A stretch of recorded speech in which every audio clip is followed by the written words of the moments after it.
to you when he comes up. But Dick is currently living in Phoenix, but lived for a number of years here in Central California. He has a wealth of experience, whether it has to do with boards, charitable initiatives, public accounting, real estate, education, mentoring, and the list just goes on.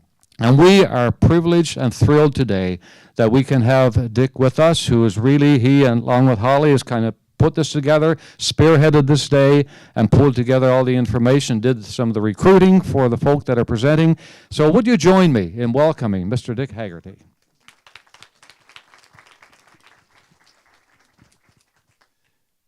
If you don't mind, I'll come over here because I have a few notes I need to keep track of. Thank you, Colonel Eddie. A Canadian, but that's okay. And we like the Canadians. We even had Canadian generals, and Canadians are all right. He mentioned denominations. You know, I was raised Arminian, like the Salvation Army. I was raised in the Free Methodist and the Nazarene, and I went liberal, went to the Covenant Church, was confirmed there, went to a Lutheran university. I'm an ordained Baptist, a deacon, and an ordained Presbyterian elder. So whatever you want to argue about, I can take the other side. And I have been around just a little bit. I've been on the Modesto board 52 years. I've been on the national board 40. And I think currently we serve on 6 boards or 7. I lose track. But I try real hard to keep up. I love the Salvation Army. I like to say, if you scratch me, I bleed blue. Teresa and I got married 30 years ago. We said, where are we going to get married? I said, we're going to go to Corps, and after Corps, the major can, we got a marriage license, the major will do the honors, and that's where we got started. So you got to start early, and you got to do it right, and we love the Salvation Army. I have 2 documents I want to make sure. I'm old school, by the way, so forgive me. You know, I'm back to the old handouts stuff. My kids tell me I'm in the Ronald Reagan era of communications. I liked old Ron, but I think that's not a compliment.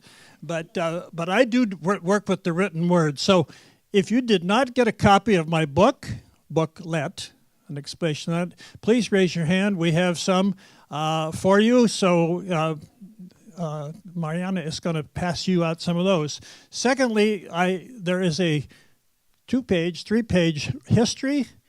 The history and development, the origins of the Salvation Army. It's an important document. If you don't have this, please raise your hand, and we'll put this in your hand. So, without any other preamble, well, there is a bit of preamble. Let me explain this book. This book came about after a series of columns that I wrote for the New Frontier. I wrote these over about a 4-year period, and when Commissioner Ken Hodder these, he said they need to be in booklet form. So Kristen Thiem put them into booklet form at New Frontier, and so we have it as a hard book. This is also online, free for you. There's an online copy of this. Go to the New Frontier website, and you will find it very readily, and you're welcome to download and take as many copies as you want.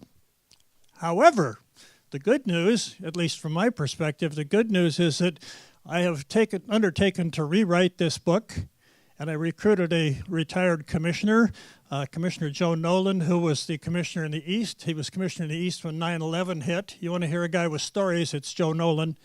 And Joe and I have updated this book into a very thorough and a very well-expanded book that will lead you and guide you through all the aspects of working with boards and working with your community.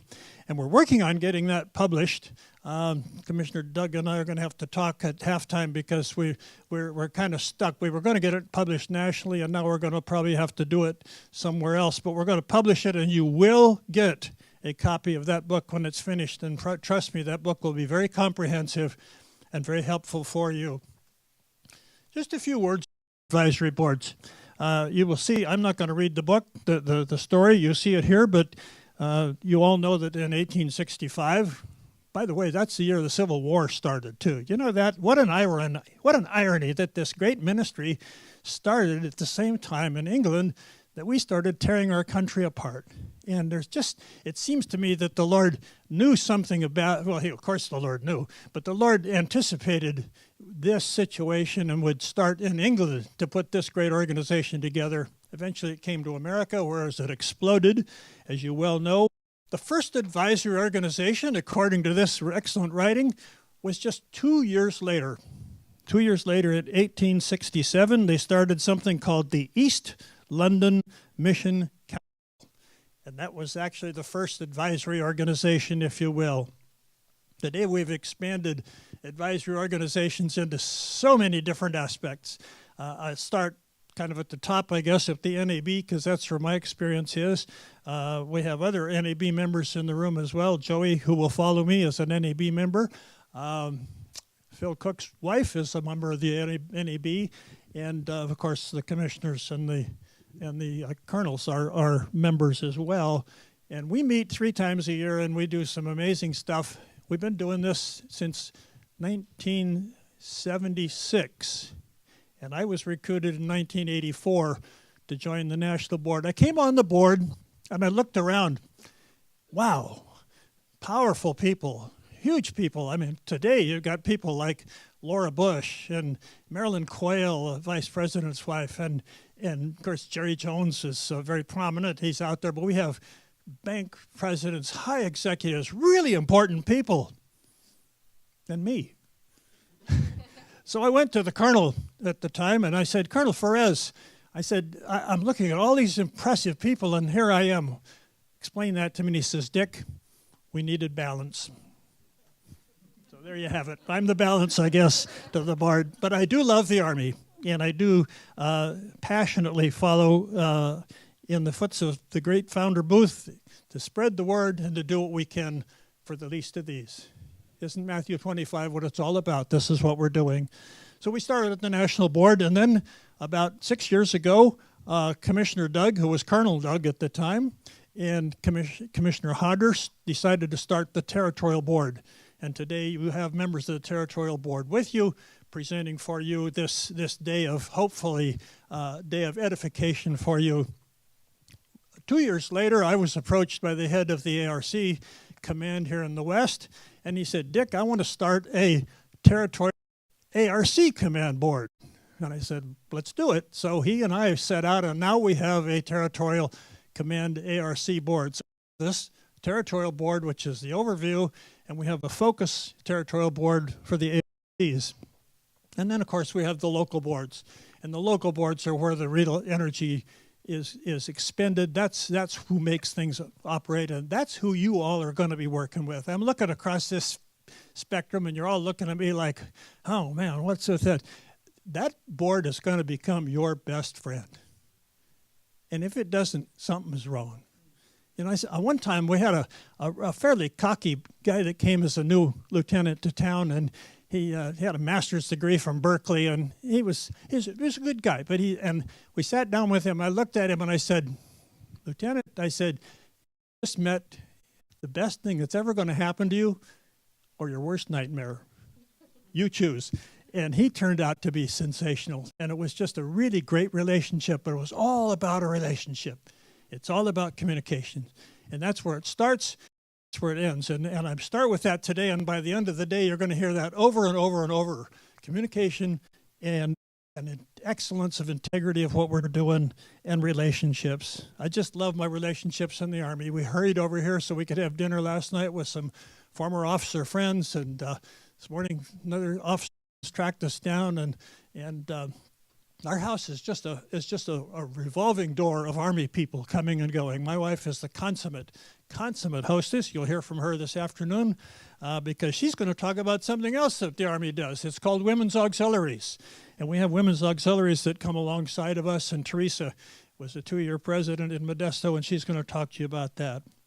We have councils. The councils, generally, the best way to describe council is a committee that's under the local board. The local board generally there's usually just one board in a county. That's not a resolute rule, but generally, if there are other Army facilities in the town, we have councils. And that council is essentially a committee of the regular. In the ARC, we have councils. I'm not quite sure why we have councils and not boards, but that's the way it is. And I happen to be on the ARC board in Phoenix. Teresa and I serve there, and we love the ARC. To me, the ARC is the heartbeat of the Army, but we won't get into that today. If you want to talk ARC, I'd love to talk about ARC. In addition, we have Red Shields in so many communities. We have the Red Shields and we have the Croc Centers, which are, of course, the banner piece, centerpiece of what we do out there for the kids. They're wonderful. There's 20 of them in the country, and we are lucky enough to have one in Phoenix. We love those Red Shields. There are also two others I would mention. There's Echelon. The Echelon is for college students, and I put a question mark around this with Mariana because high school, I really wish we could come up with something with high school kids. We had very aggressive young women in Modesto who came alongside us and formed a Salvation Army committee at their school because there was no formal way to do it, and they were dynamite. They did wonderful things. They came to our shelter and put together a library and organized the library. They came alongside of us in all kinds of projects, and I would love to see us reaching out even down as far as the high school level. I don't know if that's going to happen, but it's certainly one of my dreams. There's a couple of things I'd like to mention about the Salvation Army that have been very apparent to me over the years. The Salvation Army is like a pendulum. It swings back and forth, back and forth. When I'd been on the national board a couple of years, I went to the then chief secretary of the national, he was at the time, and I said to him, I'm concerned. I came on this because I believed in the spiritual work and the spiritual dimension of the Army, and what I mostly see is a social outreach. And I don't see the emphasis that I would like to see on the spiritual. And he smiled and he put his hand on my shoulder and he said, Dick, he said, it's a pendulum and it swings back and forth. And sometimes we get too far over on one side. But he said, stay with us because the pendulum will come back. I promise it will come back. And sure enough, it did. And so, you know, you're going to see that happen. We're seeing that happen now in the area of the social work we're doing. The pendulum has swung so far into the homeless treatment. It is just unbelievable. It has overcome so much of the other work we've been able to do because the homeless thing, funded by this crazy state governor here, pardon my expression, but Governor Newsom just threw so much money at the homeless program. In Modesto, it doubled, tripled our budget. And we went from serving so many different things to having a huge, huge focus on homeless. That was okay as far as the homeless was concerned, but I think some of our other programs kind of took a second seat. And then, a couple of months ago, Newsom said, oh, wait a minute, I'm no longer concerned about homeless like this, so we're not going to fund it anymore. And he chopped it off, just like that. We were hung out there with a budget of about $4 million a year, $300,000 a month that was costing us to run this homeless thing that the county and the city and the state had urged us to do. They'd swung the pendulum way over here with all those dollars. And hey, it fit what we did. It fit our vision. So we were not going to shy away from it, but it got so far over here, and the instant they shut off the money, what do you do? What do you do? And we sat with them at the first meeting we had with them 5-6 years ago. I was chairman of that board, of that committee, and I sat with them and I pointed at them and I said, there's two things. You throw all this money at us. Number one, we are a church. We're a church, an evangelical Christian church. We're a spiritual dimension. We're not going to back down from that. So if you want to tell us that we're sending government money, you can't do your church thing, forget it. We're done. And they said, okay. I said, number two, the minute the money runs out, we have to go back to our prior level of service. We can't pay this level of funding out of our normal funding. And they said, okay. They actually didn't get in the way of our spiritual work, although there was so much work to do in the social side that I don't want to say our spiritual side took a second seat, but it certainly wasn't a focus for the last 2 or 3 years. But the money ran out, and they looked at it and they said, well, can you keep doing this? And we said, no, we can't keep doing this. They said, well, please, give it a try. We'll give you a few bucks to keep it going. We said, we need $300,000 a month here in Modesto. They said, how about 90? I said, 90, what doesn't get it? And so this is a dimension that you run into, and you're going to see that pendulum swing for your 30, 40, 45, maybe even 52 years, you're going to be officers, you're going to see that pendulum come back and forth. And I just want to encourage you to recognize it and to know that, you know, in the end, it's okay. Let me tell you real quickly, I don't want to run into Joey's time here. Let me tell you real quickly something that's you need to understand. What is an advisory board? What is an advisory board? Well, let's start with a policy board. A policy board, and I happen to chair more boards than I like to think about, and those are policy boards. I'm a chairman, I was board chairman at my church. Actually, I was a deacon chairman at a church and a Presbyterian elder at a Presbyterian church. We won't get into denominations this morning. I've also been Arminian like all you guys. But our boards were policy. This board here is advisory. The difference, there's three dimensions. There's three dimensions, three specifics that relate to a policy board. Ready? Number one, and most important, a policy board protects the vision. The policy board is charged with holding to the vision, and if for any reason the vision would change, have to come from a policy board, not from an advisory board. We don't happen to be members of your church, and so we can't be policy members of your board. Just like none of you belong to my church, and even if you had good ideas on social aspects and wanted to be an advisor, there, we as a policy board, we as advisors from the advisory side have no power there. That's why every May we keep looking at the internet at 10 o'clock in the morning on Tuesday to see who the moves are and who's been sent, because we as, I see smiles again from the front row, we as advisors, we only can sit and wait with bated breath while the policy board sends us the next leader for our community. So that's number two. Vision, the CEO. Number three is the financial integrity of the organization. That's the third leg of the stool, if you will, about what a policy board does. Let me explain that. A policy board has to have integrity, the finances. If your organization goes broke, your policy board very likely is going to be liable.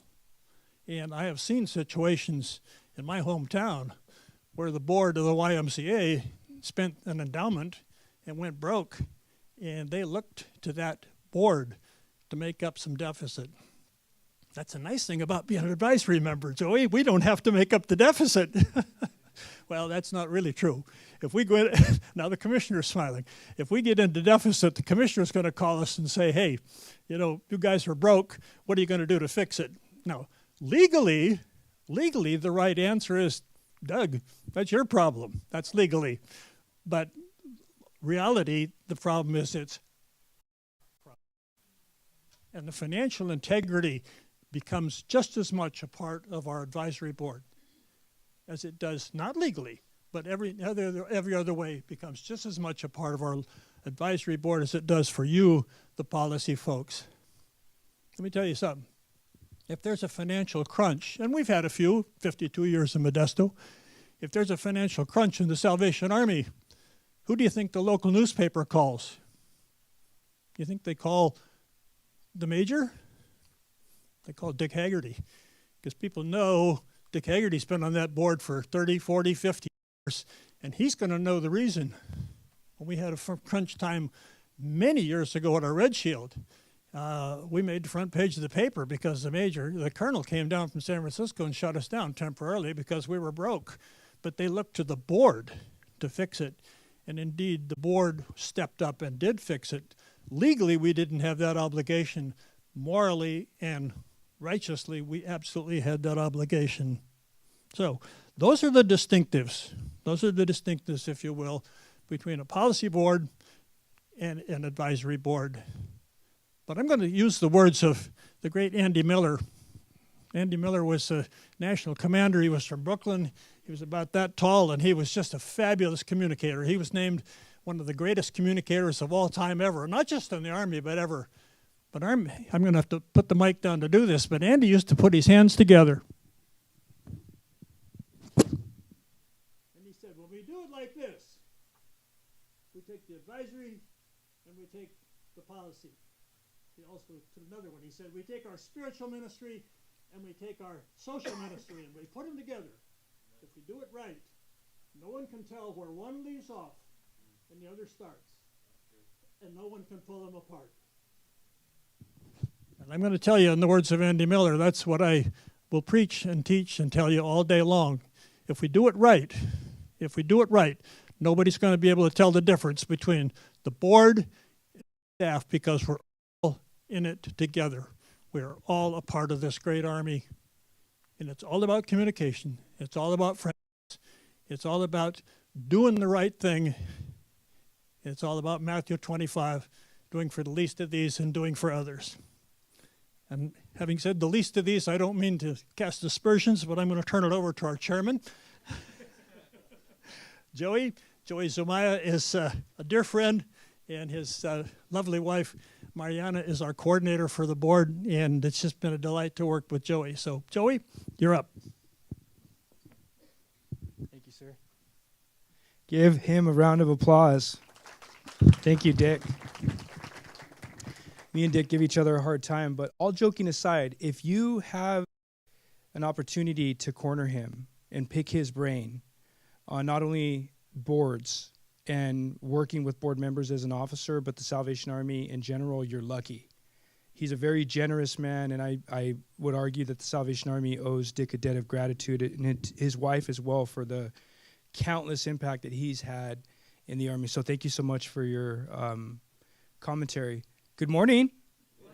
How's everybody doing? Awesome. It's good to see you, and we're happy to be here. My name is Joey, and very similar to when I think about the things that I do in ministry and how whatever I do in service of God is kind of a joke compared to what God's done for me. Nothing that I ever do will be able to even be in the same breath of what God has done for me. I feel the same way about the Salvation Army. I do a lot of stuff with the Army. I serve on boards and do projects and do all of this stuff, but I feel like I'll never be able to do for the Army what it's done for me, including taking me in as a homeless teenager and helping me find my way. And literally, if the Army had not been around at certain parts of my life, I would not be up here today. So with that, I'm grateful to be here, and I'm grateful for all of you officers who have dedicated your lives to helping other people, whether you've been around for a really long time and you're brushing up on your skills as a officer working with boards, or if you're brand new, about to go into the field. Our hope is by the end of today, you're going to walk away with insights and some, God forbid, excitement about boards and how to work with them. And so that what I'm going to be speaking to over the next 20-ish minutes is to give some color on the role of advisory organizations throughout the United States. So it kind of gives you a little bit of a preview of the kind of things that you're going to be hearing about throughout the rest of the day. That cool? Awesome. And hello to everybody on the remote end. Be nice to me in the comments. So Dick spoke about the background of advisory organizations in the United States. I'm going to give some detail about what's going on in the current environment. And it's an interesting time to be an officer, isn't it? Technology is changing stuff, and generations are shifting, and social media is having an impact on the world. So it's an interesting time to be in business in addition to being an officer. There is a publication that I speak about a lot when I'm talking about the Salvation Army that was done by a consulting firm called Booz Allen Hamilton. So Booz Allen Hamilton is a firm that wrote a publication called The Most Enduring Institutions of All Time.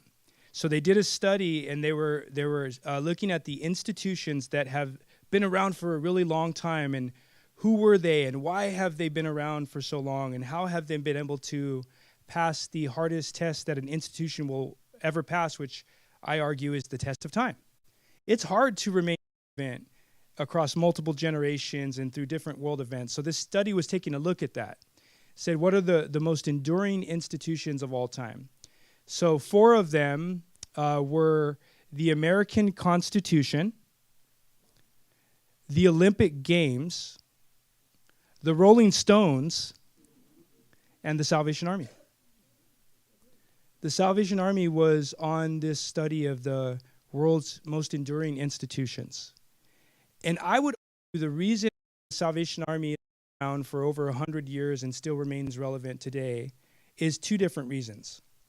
One of them is internal. So the mission of the Salvation Army is still relevant today as it was 100 years ago, right? We meet human need in the name of Jesus without discrimination. That's going to be relevant 100 years from now. And the second internal reason is you. Selfless people that have dedicated their lives to serve others and to do it for the Salvation Army. And there was people like you 100 years ago, and you're still here today. So that's the internal reason why the Salvation Army has stood the test of time. The second reason is because of advisory organizations. Now, advisory organizations are unique for the Army because if you look at all of the nonprofits in the world that are the size of the Salvation Army, the Boys and Girls Club, MCA, the Girl Scouts, all of them have their own lingo when it comes to boards. And all of them have boards. But for the Salvation Army, they're referred to as advisory organizations, which Dick mentioned includes boards, councils, echelon chapters, and women's auxiliary chapters.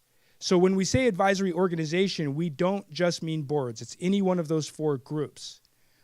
And the reason I would argue why the Salvation Army is still able to serve in so many different communities and provide so many different programs and services is because you have people like Dick and Holly and Phil and Caltha who live in that community, know that community, are engaging in that community, and that are also aligned to the mission of the Salvation Army. And it's those people that have the relationship, have the expertise, and have the desire to come alongside people like you and say, we believe these are the things that you should know, we believe that these are the people that you should know, and we want to partner with you on making sure that the mission of the Salvation Army is happening in that. Now think about it. To Dick's point, when he was giving that illustration of the board and the officer going hand in hand, if you remove the officer, it's not a very valuable partnership, is it? Same thing, if you remove the AO, the officer can only get so far by themselves. And believe me, I'm friends with and have worked with a lot of officers. And I know firsthand, both being on the receiving end of the Salvation Army and the giving end, that where there is a strong advisory organization, when you have an advisory organization that's committed to the Army's success in that community, and that also happens to align with the officer on what the priorities are, that's where the magic happens. So what's my point? Advisory organizations are great, and they're the reason why the Army has been around for a long time. My point is, as you think about, as an officer, the skills that you want to develop, the things that you want to get good at, in order to ensure that you're successful, working with an advisory organization is one of them. I often argue when I develop with, I don't just often argue, I often share when I'm developing leaders at LinkedIn, which is where I work, that's my day job, that if you want to become great at what you do, it really boils down to the skills that you need to develop to be really great at that. Anybody in the room want to be great at being an officer? No pressure. They won't turn around. You can keep your hand down. No pressure. You've given up your lives to be an officer. You've literally sacrificed your life to serve. So why wouldn't you want to be great at what you do? In the same way that you have to develop skills in programs and services, you have to develop skills in theology. There's a list of skills that you need to develop to be successful in your role, and this is a skill that you want to develop. This is something that you want to get good at. Because as you learn not only what advisory organizations are and how to operate them, but more importantly, how to get good at working with leaders and working with executives, it's going to be something that's so valuable to you, and it's the tide that that is going to literally improve the quality of your life. Now Dick had mentioned some board members will say, I could be your best friend or your worst enemy, and there's some truth to that. Believe me, just like not every officer is perfect, not every board member is perfect. But for the most part, when you lead with an approach of being a learn-it-all instead of a know-it-all, with advisory organizations, it's going to give you something that's really important for you to have as an officer, and that is confidence. We all know that the quality of our life when we're confident at doing something is higher.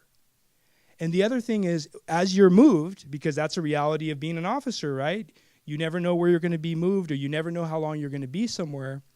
This is a skill that you can take from where you're at to where you're going and have confidence going into that community, because whether you have a board already that you're walking into or you're going to be building one from scratch, that's something that people feed off of. It's that confidence.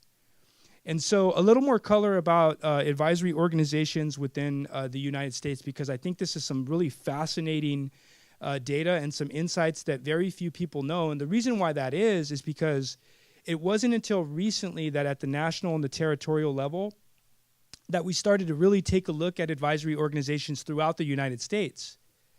How many of them are there? How are they doing? What do they need? What needs to stay the same? What needs to change? There has been a lot of research and analysis that has been going into answering these questions over the last year and a half. And by the way, I do want to express my appreciation for territorial leadership, because out of all of the territories that have, all of them are doing really great work. Commissioner Riley and his cabinet has really opened the door to allow the board to come in and really develop advisory organizations, because they care about officers and they know that this is one of the areas that the Army needs a lot of help in. So it's been with that collaboration and with that invitation from Salvation Army leadership that we've been able to put a lot of effort into what is the landscape of advisory organizations in the U.S. today.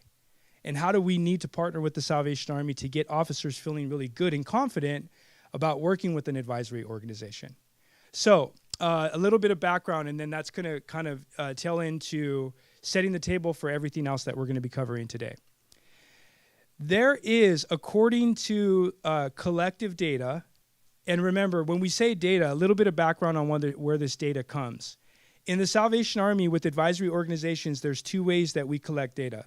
The first one is tops down. So national headquarters and territorial headquarters has their reporting mechanisms that they use to keep up to date with stats and information. That's really at the top. And then the other way that we collect data is what we call bottoms up. And that's when a corps officer will enter information into their corps management software. Anybody ever do that or heard of that? How many advisory organization members do you have? How many people attended the service? That is the bottoms up collection of Salvation Army data.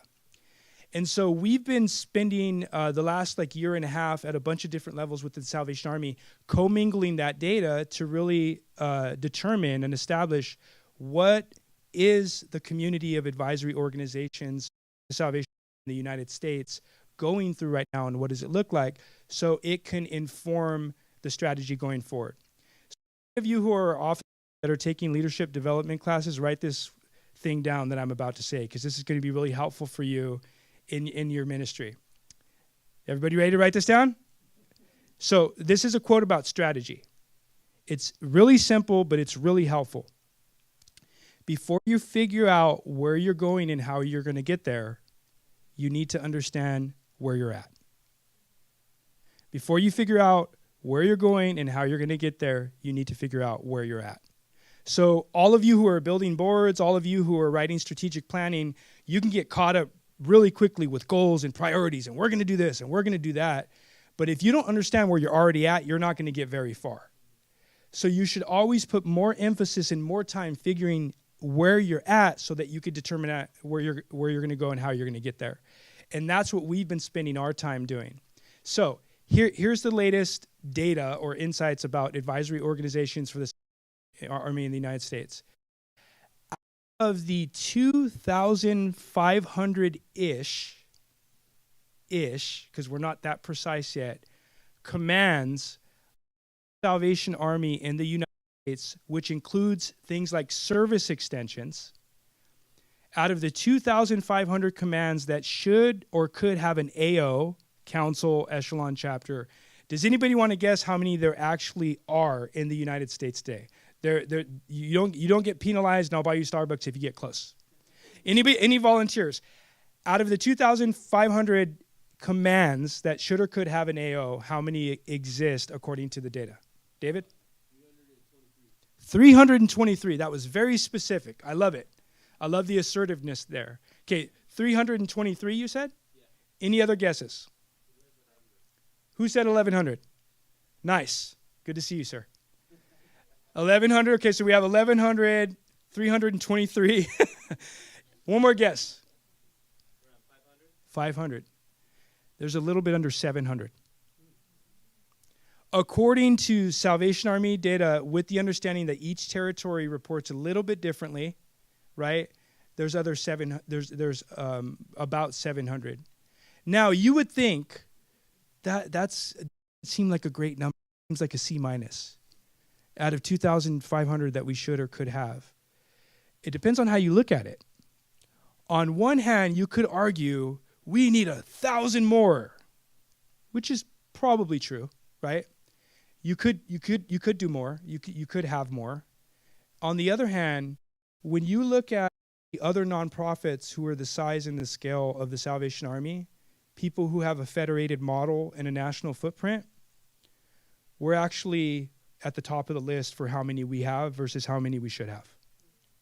So from a benchmarking standpoint, the Salvation Army is doing a relatively good job of building and sustaining advisory organizations in the United States. So when you start to develop an understanding of where we're at today, you really start to figure out, okay, well, what are the priorities? The priorities are to protect the ones we have, and then once we feel like we're doing that, we can start to grow from there, right? Okay, so if priority number one is protecting what we have, this roughly under 700 advisory organizations throughout the United States, and then priority two is we start to grow from there, how do we do that? And do you see what I'm saying about figuring out where you're at before you figure out where you're going to go, and that's how strategy works? Well, the three things that we believe we need to do, based on a survey that we did of over 800 officers from all 4 territories a little bit under a year ago today, are based on what the officers said that they were struggling with the most or what they needed help with the most. And there was 3 that rose to the top of the list. And I'm going to walk you through all of them today and then really validate the main reason why all of you are spending time out of your Monday, including us, to help you in this area. So the first thing that rose to the top of the list of why it was hard to build or sustain an AO for an officer in the United States was we needed help recruiting new members. We don't know where to go or how to go outside of our existing group or our existing network to bring in new people. That was the number one challenge. Whether officers have been around for a long time or whether you were brand new to the field, yeah, I go to Rotary and I go to the Chamber of Commerce and I go to my existing board members, but above and beyond that, I don't know where else to go. So that was number one. Number two is, even though there's manuals and guides out there, by the way, Dick's book is probably the best and most practical thing that you're going to see in terms of written guidance on advisory organizations, so you really should read that book. But the second number one challenge is, even though there's the articles of organization and all of these like bylaws and technical letters that Salvation Army has written, as an officer, I don't know what a good AO looks like. How many members do we have? How often do we meet? What do we require of the members? What kind of committee structures do we have? How big should we be? How small should we be? Where should we prioritize? Officers, you ask them, they're like, hey, what does a great AO look like? And everybody goes, I was going to ask you the same thing. So that was the second biggest challenge for officers is we think we have an idea of what an AO looks like, but we can't prescriptively say or have consensus around that looks like. And then the third thing, the third biggest resource or the third biggest challenge to an officer's ability to build and sustain an AO was lack of training. Hi. That's why we're here today. That's why we're here today. And against each and every single one of those challenges, there's been progress made, and we're really, really excited to have officers be on the receiving end and benefit from these things. For recruiting, the territorial headquarters and even now is continuing to invent ways to make it easier to recruit and find new members. I'm going to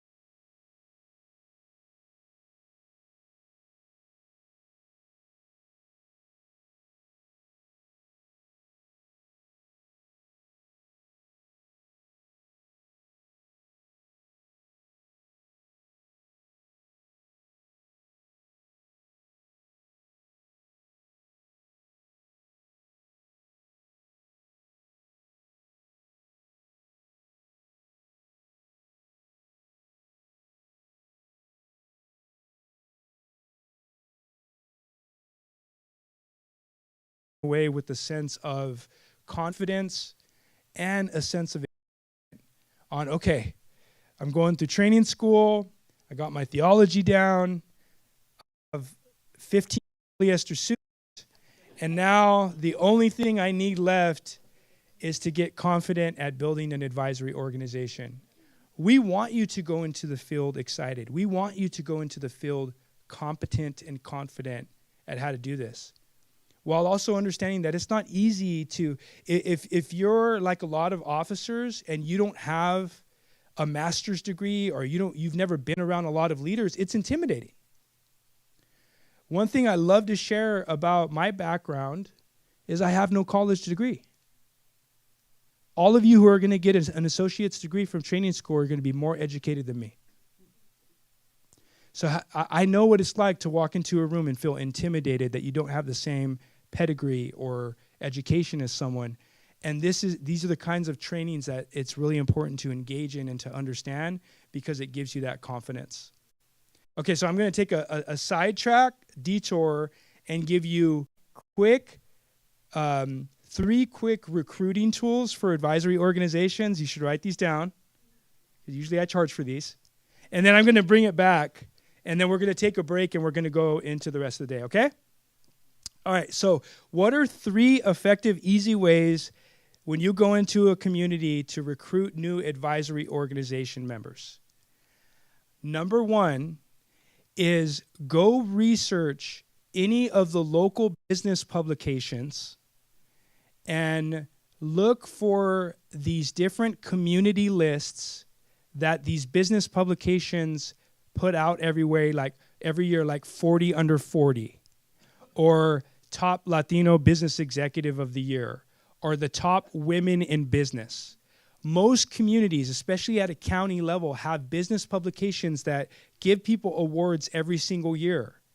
And the great thing about these publications is they publish the person's bio, their background, what they're passionate about, where they work. And every year you have a new pipeline of people that you can research and reach out to see if they want to join the Salvation Army's efforts and get onto the advisory organization. So that's tip number 1. And by the way, that's probably some of the best and most exciting people you can recruit. So top woman of the year, 40 under 40. Every single community that the Army has a presence in probably has one of these publications. And every year you should be looking at that publication and asking, who are 2 or 3 of these people out of this list of 40 that we can bring on board? That's tip number 1. Everybody got that one? Tip number 2. Before you ask for your existing advisory organizations for a referral, build a profile of the exact person that you want them to refer. If you're open-ended and you're like, yeah, we just need someone, they're going to bring you someone, might not be the someone that you need or want. But if you're really looking to add women into your board, to bring that capability, then tell them we would like a strong woman leader to join our board. Or if you want someone from the technology industry or someone from the biggest company in the city where your core is at, be very prescriptive with your board or anybody that you're asking to refer a member. You get what you're for. So if you ask with ambiguity, you're going to get a hit and miss. Versus like, I want someone who is Latino and I want someone who's a strong woman leader because that's the voices that we want on our. You see how when I prescribe it for you, it's a lot easier for people to focus their attention. So that's number 2. Ask for referrals, but be very specific about what you want. Number 3, I'm totally biased in this one, LinkedIn. LinkedIn is the most underrated place for you to go today and look for a new board member. App or on the website, if you go into the search bar and you just hit enter, it's going to bring up every search filter that's available on LinkedIn.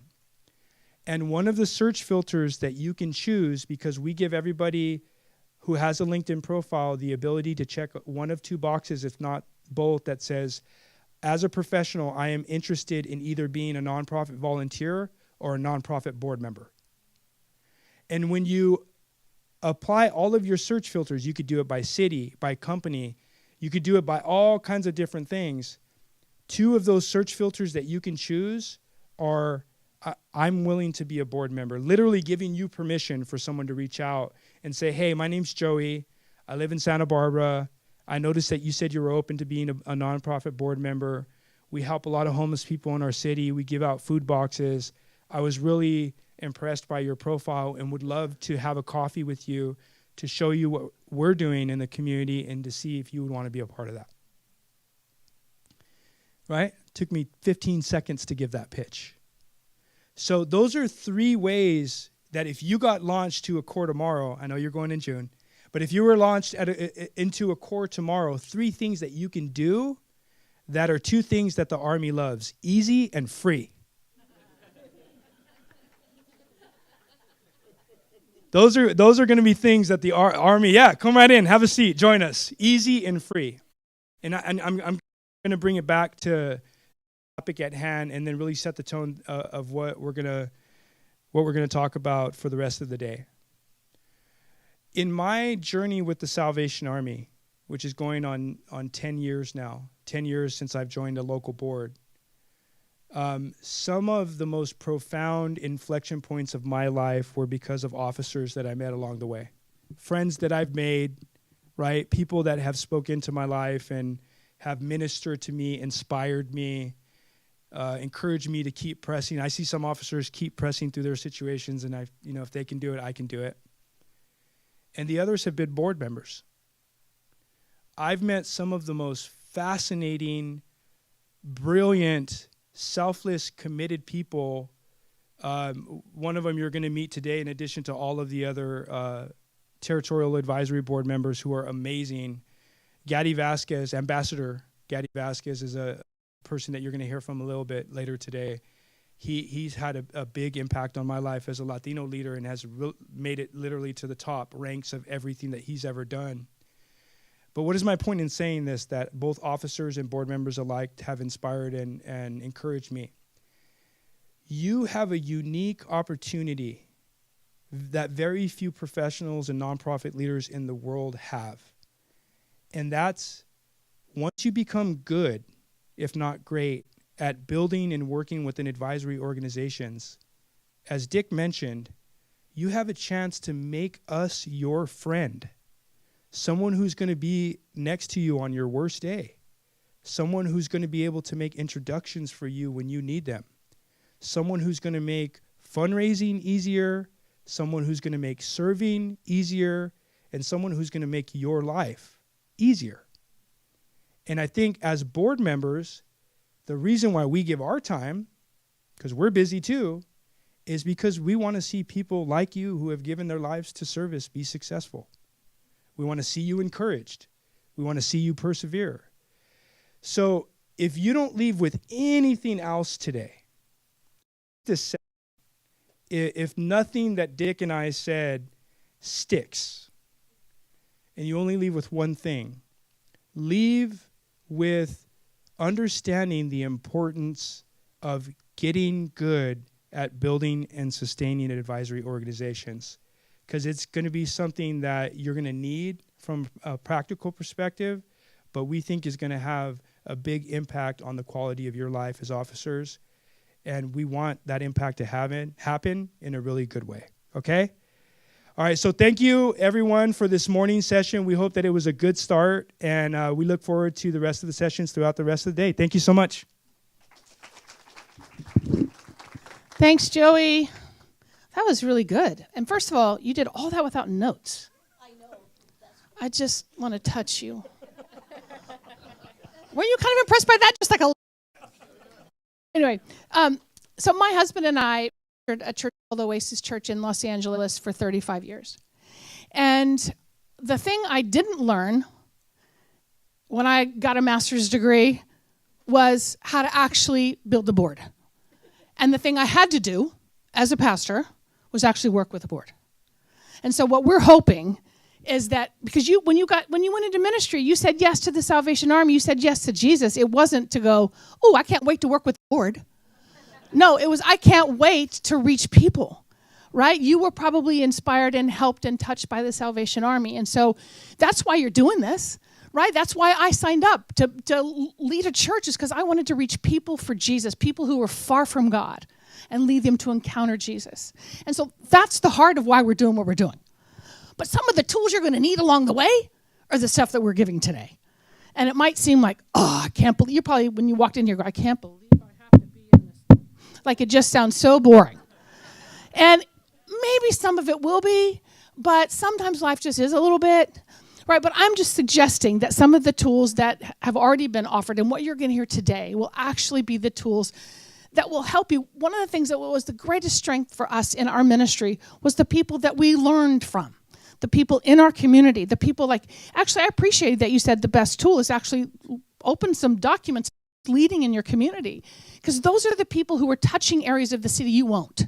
So bring them in close. And so that was huge for us to do that. And it was hard and scary when I said, board people who are way smarter than me and knew way more. And so I get it, because this isn't why you signed up, right? But I'm just saying this will be absolutely useful in the years ahead.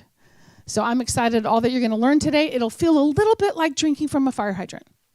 There'll be a lot coming at you, but I just trust that the Spirit of God will actually penetrate what needs to be penetrated, that he'll bring to remembrance what needs to be remembered, and you'll be able to watch it again, but you forgot.